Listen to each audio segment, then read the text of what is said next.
Glad to find you so merry, my girls, said a cheery voice at the door, and actors and audience turned to welcome a stout, motherly lady with a "Can I help you?" look about her, which was truly delightful. She wasn't a particularly handsome person, but mothers are always lovely to their children, and the girls thought the gray cloak and unfashionable bonnet covered the most splendid woman in the world. Louisa May Alcott, Little Women.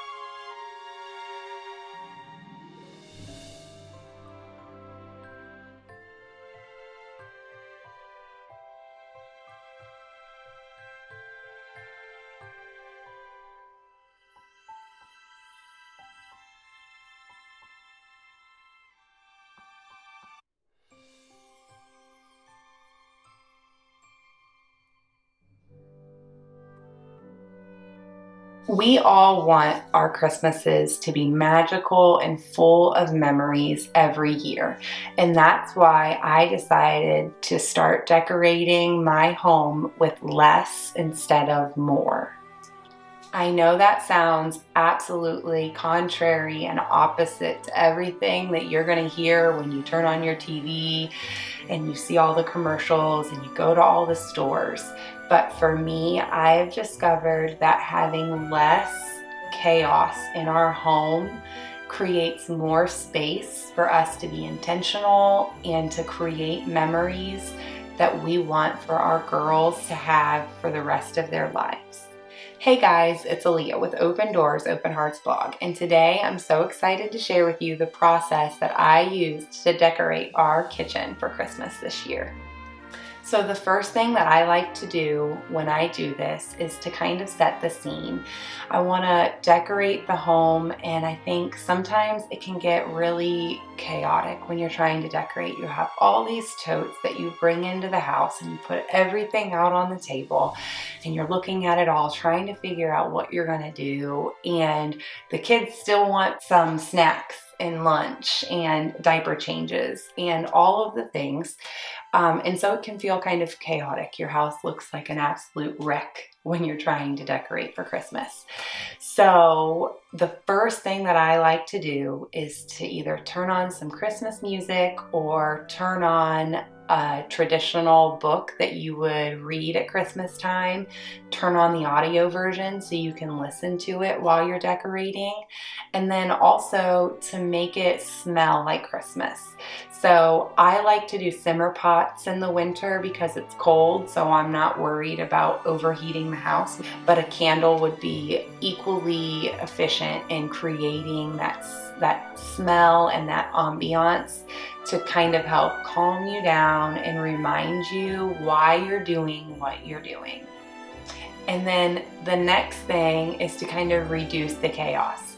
I like to get all of the fall stuff out of the space and then clean it, and clean it to the nines. Take everything off of the shelves, wipe the shelves down, take everything off of the counter, wipe the counter down. I mean, this corner back here where the flour and the oats are, behind it, I do not know how, but always things end up behind it. It is so messy. So in between when I'm transitioning, I really like to give it a good clean. Get all of the dishes washed, take them out of the dishwasher, and the rest I'll do by hand. Get it all put up on the shelves so that I can see what I'm left with and where are the empty spaces. Because for me at my house, the everyday items take priority. Once I have everything cleaned and in its place, that's when I kind of step back and just look at what the blank canvas looks like. Where are the empty spaces that I can start filling in with some of the Christmas pieces that I have chose for this particular year?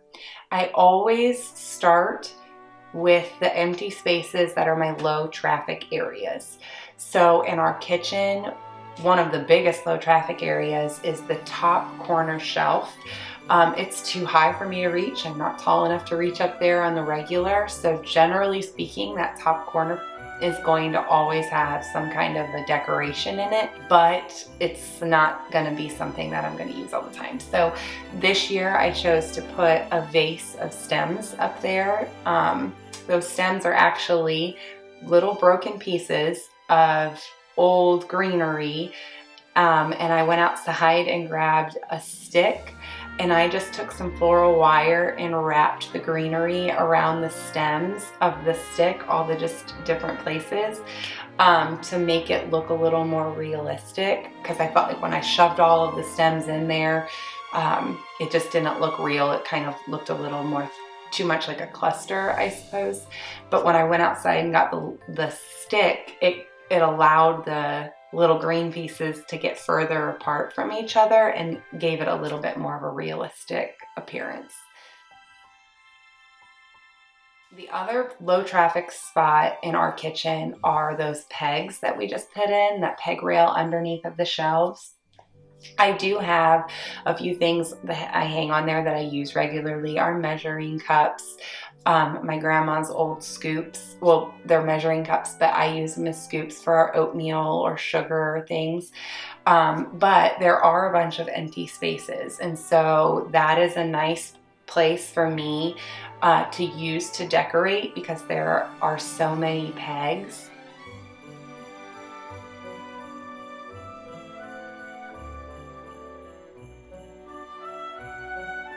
Another low traffic area is the window. Maybe not every kitchen has a window, but I have a little window in my kitchen, and so this is a spot that I will always decorate. A lot of times I'll do garland over the window, or this year I decided to do a wreath in the middle of the window. And honestly, I think I like the wreath better than the garlands. I've always done, this is the first year I've done a wreath in this window. I've always done garland over the top in different ways, but this is the first year I've done a wreath, and I think I like the wreath better than any of the ways I've ever done the garland. So, but the window is also a nice place to add Christmas decorations. I don't put anything on the windowsill usually, so I also added a few candles to the windowsill, just because there's usually nothing there. And at Christmas time, I feel like candles in the window, it's just a subtle and simple way to add a little bit of Christmas.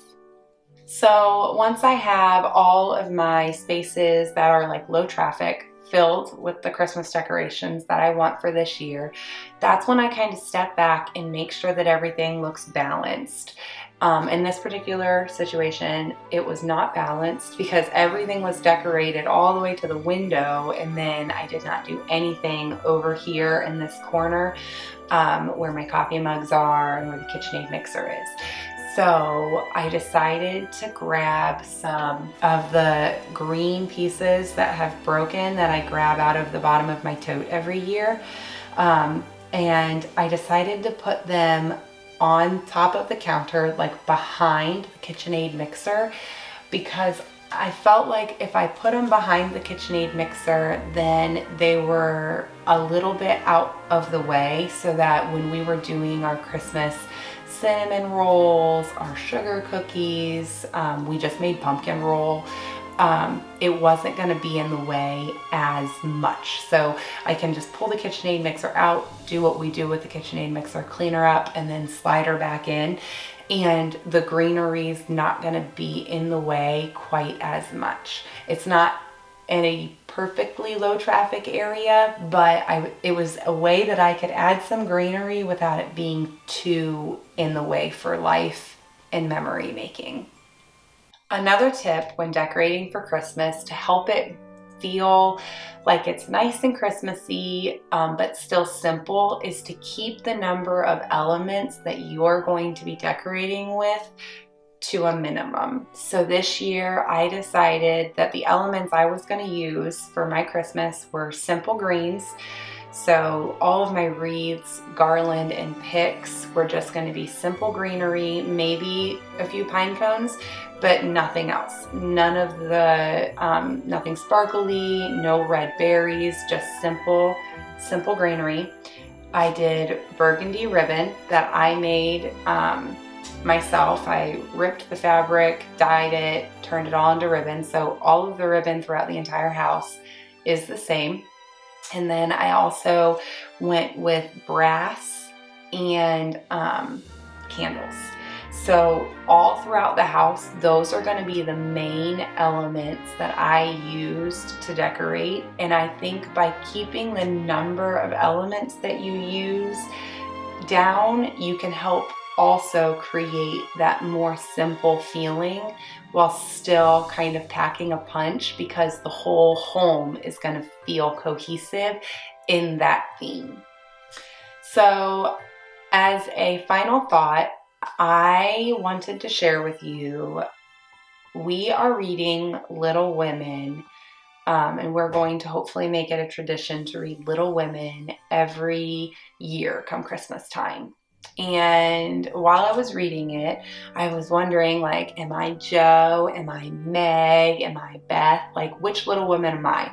But this year, while I was reading it, I was struck with this idea that maybe I'm not any of the Little Women anymore. Like, that's not my part to play. Maybe my part to play is Mrs. March. Maybe I need to look inside of me and figure out, what can I do to look more like Mrs. March did for her girls.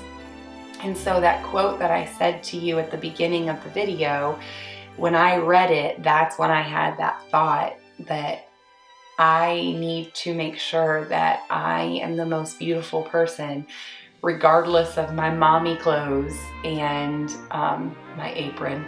All the things that make me maybe a little bit unfashionable to my girls on the outside, but the most beautiful woman on the planet on the inside. Thank you so much for watching my video today. I really hope that you enjoyed it. If you did enjoy it, I hope that you hit the subscribe button down below, and I'll see you next time.